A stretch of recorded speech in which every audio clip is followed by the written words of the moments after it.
Assalamualaikum warahmatullahi wabarakatuh. Hari ini kita akan membahas tentang konsep sumber daya keluarga. Bagaimana itu berpengaruh terhadap kesejahteraan keluarga. Untuk mengetahui konsep dasar sumber daya keluarga, kita harus tahu dulu apa itu sumber daya. Sumber daya adalah alat atau bahan yang tersedia dan diketahui potensinya untuk memenuhi keinginan. Ini menurut Juniati ya.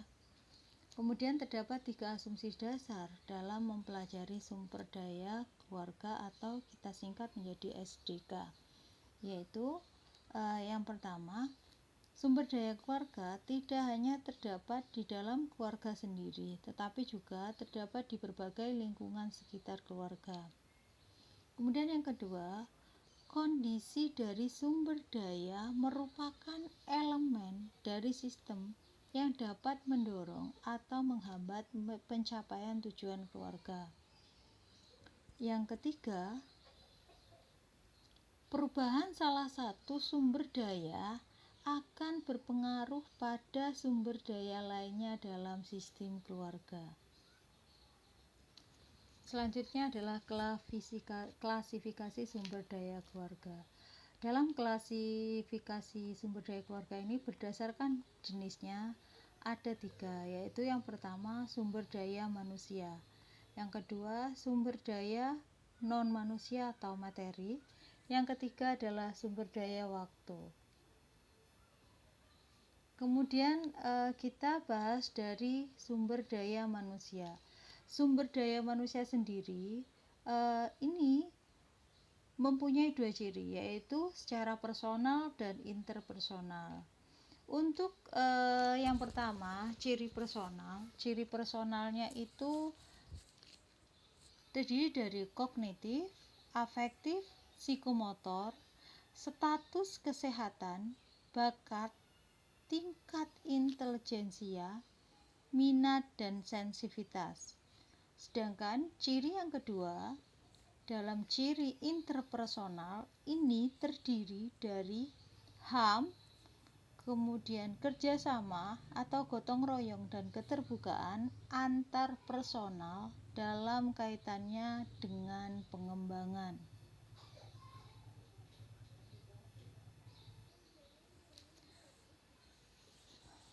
Dalam ciri personal yang pertama yaitu adalah aspek kognitif. Aspek kognitif ini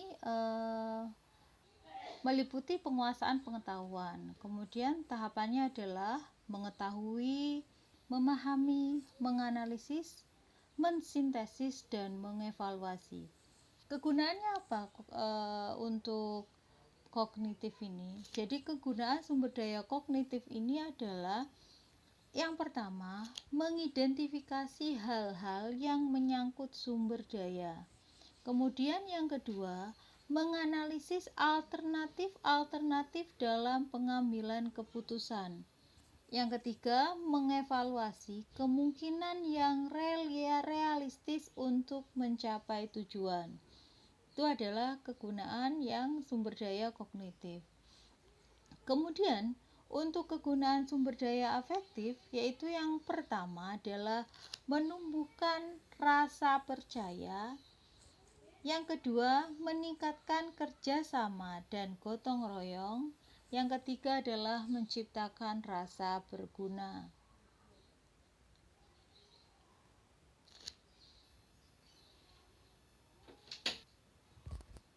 Untuk kegunaan mutu modal manusia, mutu modal manusia ditentukan oleh pendidikan formal, kesehatan, keterampilan, dan kemampuan mencari nafkah.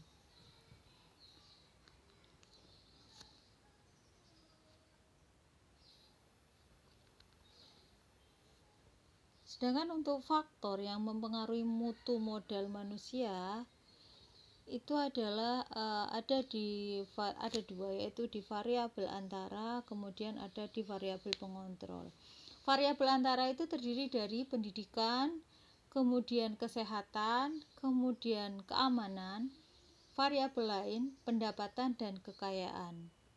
Sedangkan dalam variabel pengontrol terdiri dari usia, jenis kelamin, dan suku bangsa. Ini adalah faktor yang mempengaruhi mutu modal manusia.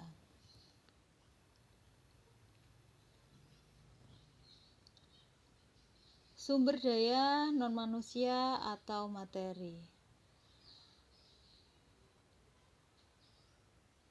Sumber daya non-manusia atau sumber daya materi merupakan benda-benda yang mempunyai kegunaan pada individu berkeluarga dalam mencapai tujuan.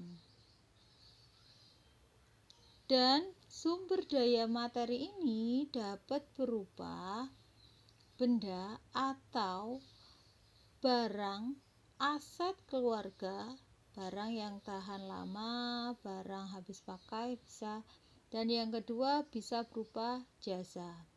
Kemudian sumber daya waktu. Sumber daya waktu itu adalah bersifat unik, tidak dapat ditambah atau dikurangi, diakumulasi atau disimpan.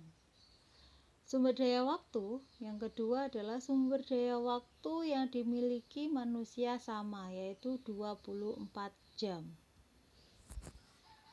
Sumber daya berdasarkan nilai ekonomi.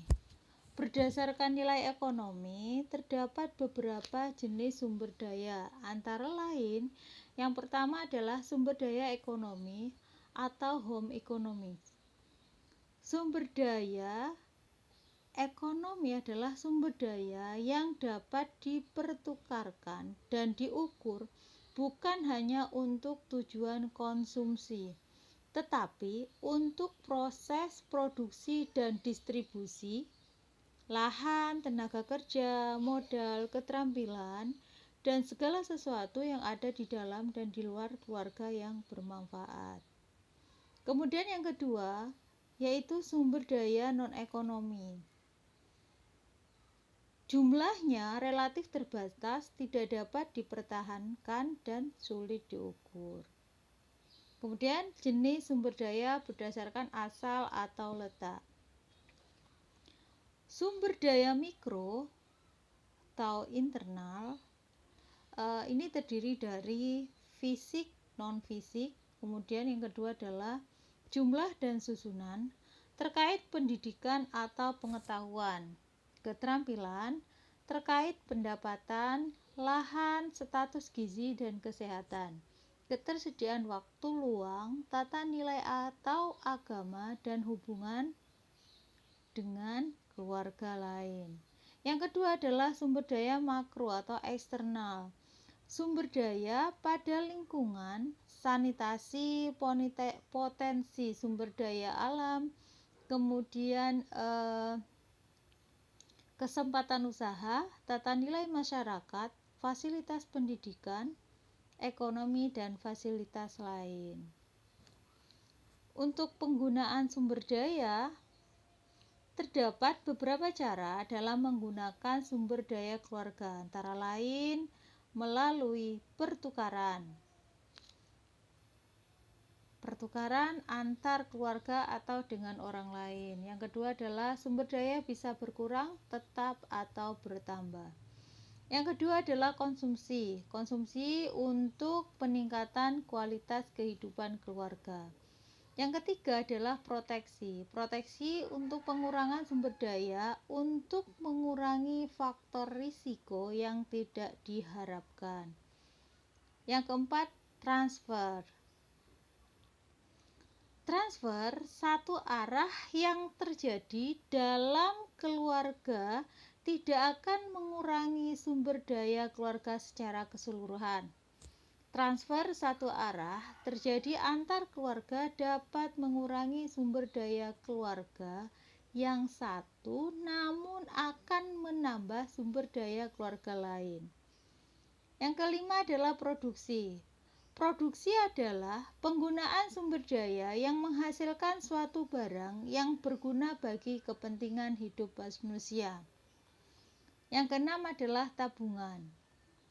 Tabungan yang dilakukan keluarga biasanya dalam bentuk uang, tanah, perhiasan, dan ternak. Kemudian yang ketujuh adalah investasi. Investasi merupakan penggunaan sumber daya untuk diproses lebih lanjut agar memperoleh nilai tambahan. Cara mengukur sumber daya. Sumber daya keluarga dapat diukur dengan ukuran 1. Uang. Untuk mengukur sumber daya, materi, dan potensi manusia, jadi gaji dan pekerjaan. Yang kedua adalah waktu, untuk mengukur berapa banyak waktu yang tersedia dan dimanfaatkan oleh keluarga.